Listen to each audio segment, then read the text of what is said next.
A $750,000 house in 2026 isn't a luxury purchase anymore. In a lot of cities, it's just a house, a normal house. And that should scare you more than any market crash ever did. Here's what's strange about that last one. We've all quietly accepted it. Like somewhere between 2020 and now, we just adjusted $750,000 for a 3-bedroom, maybe 2 bathrooms, a decent neighborhood, nothing extravagant, and people are still buying them. Which means one of two things is true. Either a lot more people have a lot more money than we think, or a lot of people are in way deeper than they realize. And here's the thing. I've looked at the actual numbers, the income data, the debt ratios, the monthly cost breakdowns, and what I found was not what I expected, because the question isn't really, can you afford the mortgage?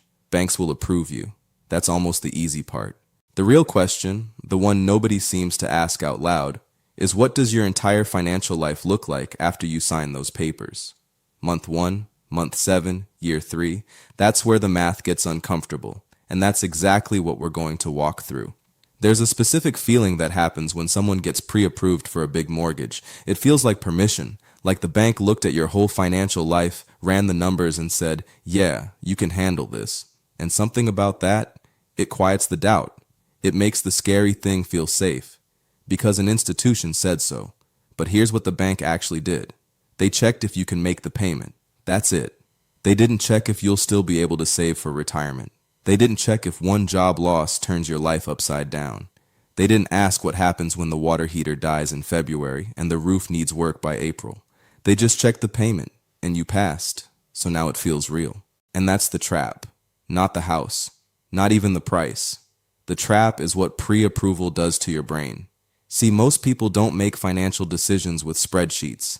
They make them with feelings that are dressed up as logic. You tell yourself you've done the research, you've compared the rates, you've looked at the neighborhood, but underneath all of that, there's just this quiet pull toward the thing you want.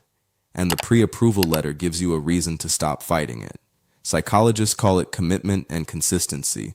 Once we take one step towards something, filling out the application, going to the open house, telling friends we're looking, our brain starts working to justify the next step, not evaluate it. Justify it. There's a difference. Evaluating means asking, does this actually make sense for my life right now? Justifying means asking, how do I make this work? And once you're in justification mode, the math starts bending. Suddenly, the $4,200 monthly payment feels manageable because you're thinking about your salary, not your actual take-home.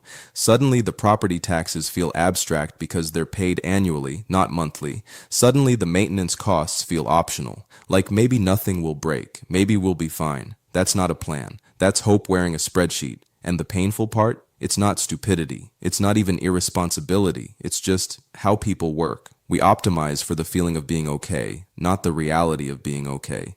And in 2026, with $750,000 houses sitting in formerly normal neighborhoods, that psychological pattern is doing a lot of quiet damage. Because the people buying these homes aren't reckless. Most of them are smart, working hard, doing what they were told to do. Buy property, build equity, invest in your future. Nobody told them what income actually supports that decision. Nobody gave them the real number. So let's do that. Let's start with the number everyone thinks they know. The mortgage payment. On a $750,000 home in 2026, assuming you put 20% down, which is $150,000 by the way, just sitting there in cash, your loan is $600,000. At current rates, somewhere around 6.8 to 7%, your monthly principal and interest payment lands around $3,900 to $4,000 a month. That's the number people see. That's the number that gets discussed at dinner tables and in comment sections. $4,000 a month. Okay, I can work with that. But that's not your housing payment. That's just one piece of it. Because then you add property taxes.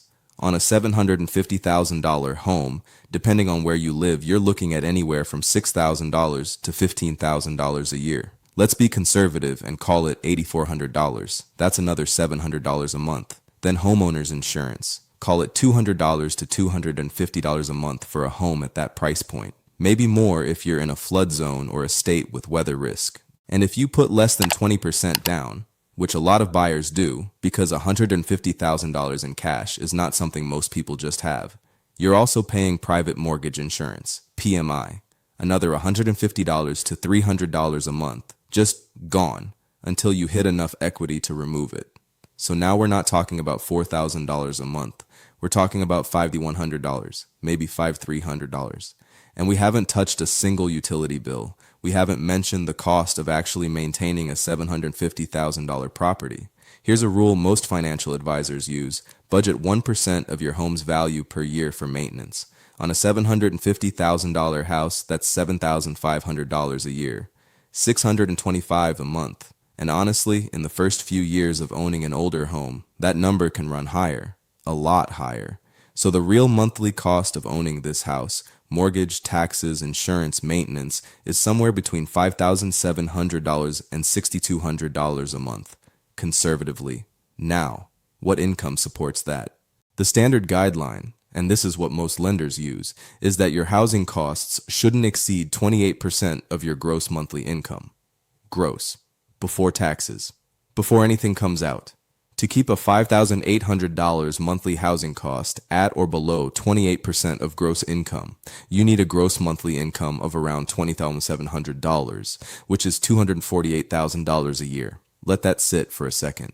$248,000 a year to comfortably afford what is, in many American cities right now, a pretty average house. And here's where it gets interesting, because $248,000 a year puts you in roughly the top 5% of individual earners in the United States.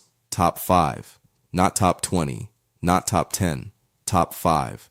Which means, if the math is honest, 95% of the country cannot comfortably afford a $750,000 home. But people are buying them, every day. So either the math is wrong, or the comfort is wrong. And I'd argue it's almost always the second one. Now, some people will push back here. They'll say, well, what about dual income households? And that's fair. Two people each earning $125,000 a year gets you to $250,000 combined. That works on paper. But here's what that picture actually looks like in real life. Two people, both working demanding jobs, probably in their 30s, maybe with kids or planning for them. Two cars, two sets of student loans potentially. Two careers that both have to stay stable simultaneously for the entire life of this mortgage. Because if one income disappears, layoff, health issue, career change, a baby that changes the calculation entirely, the math doesn't just get tight, it breaks. And most couples don't talk about that version of the story when they're standing in the kitchen of the open house thinking about where the couch would go. That's not cynicism, that's just the part that gets left out. So let's talk about what actually happens after the closing, not the first month. The first month feels fine, exciting even. You're moving in, you're setting things up. There's this low hum of pride that comes with owning something that's significant. That feeling is real. I'm not dismissing it. But month 4 is different. Month 4 is when the reality of the fixed costs starts to settle into your nervous system, not as a number on a screen, as a feeling, a low, persistent pressure. The kind that doesn't announce itself loudly. It just sits there, in the background, every time you check your account. Every time something unexpected comes up and you do the mental math of whether you can absorb it. That pressure has a name. Financial researchers call it housing cost burden. When more than 30% of your take-home income goes to housing, you're officially cost burden. And at the numbers we've been talking about, the real numbers, not the mortgage payment only version, a household earning $180,000, $190,000, even $200,000 a year can quietly cross that line without realizing it. Because here's the thing nobody explains clearly. The 28% guideline is based on gross income, but you don't live on gross income. You live on what's left after federal taxes, state taxes, Social Security, Medicare, health insurance premiums, maybe a 401k contribution if you're trying to be responsible. On a $200,000 gross income, your actual monthly take-home, depending on your state, might be somewhere around $11,500 to $12,500, and your housing costs are $5,800. That's nearly half of what you actually bring home every month, which leaves you roughly $6,000 for everything else. Food, transportation, childcare if you have kids, And in 2026, that alone can run to $500 to $2,500 a month in most cities. Insurance, clothing, any debt payments you're still carrying. And then, somewhere in what's left, you're supposed to be saving, building an emergency fund, investing for retirement, living an actual life. Most people at this income level and this housing cost are not saving meaningfully. They're managing, month to month, with very little margin. And the brutal irony is, from the outside, it looks like success. The house is nice. The neighborhood is good. The Instagram version of the life looks exactly right. But inside the actual bank account, inside the actual monthly budget, there is almost no room to breathe. That's not a housing crisis in the dramatic front page sense. It's quieter than that.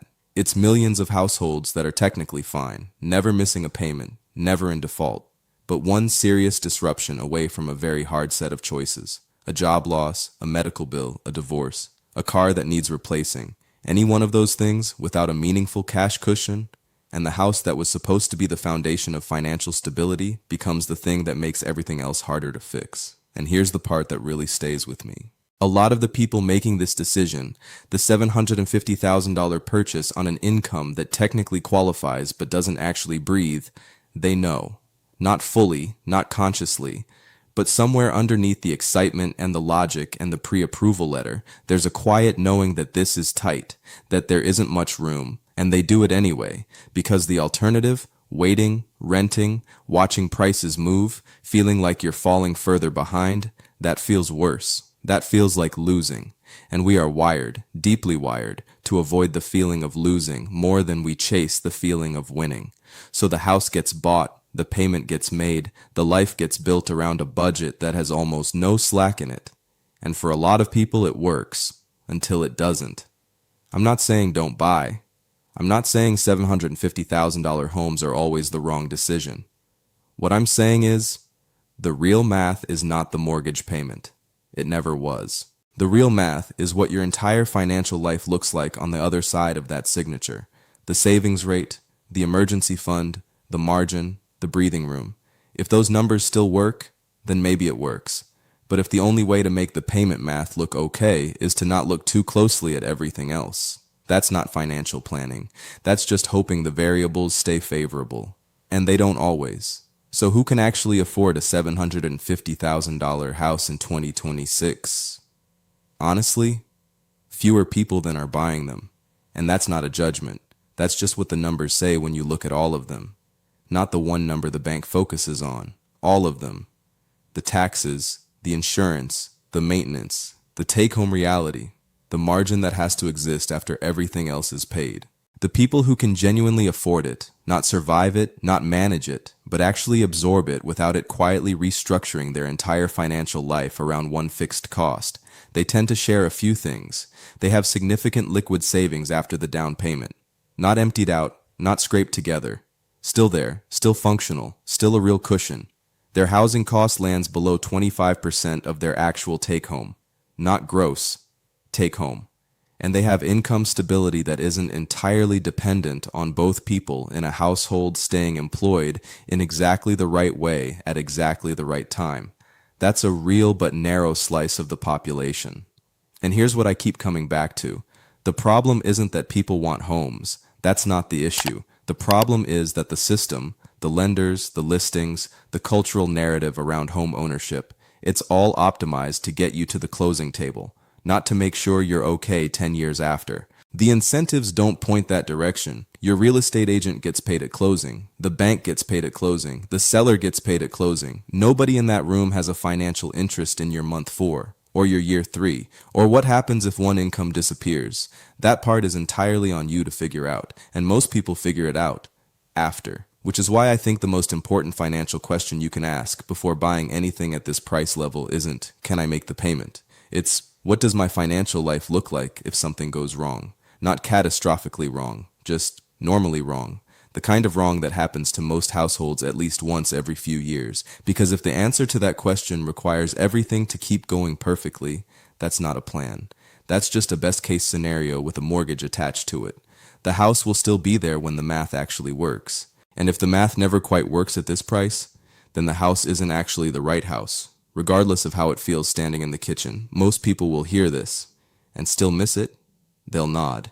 They'll think, yeah, that makes sense. And then they'll go back to the listing they had open in the other tab, because the feeling is louder than the math. It almost always is. But a few people watching this will sit with it differently. They'll run the real numbers, the take-home numbers, the margin numbers, the what-if numbers, and they'll make a decision that their future self can actually live inside of comfortably, not just survive. If that's you, this channel is worth staying close to, not because I have all the answers, but because I keep asking the questions that don't get asked enough, and that quietly is worth something.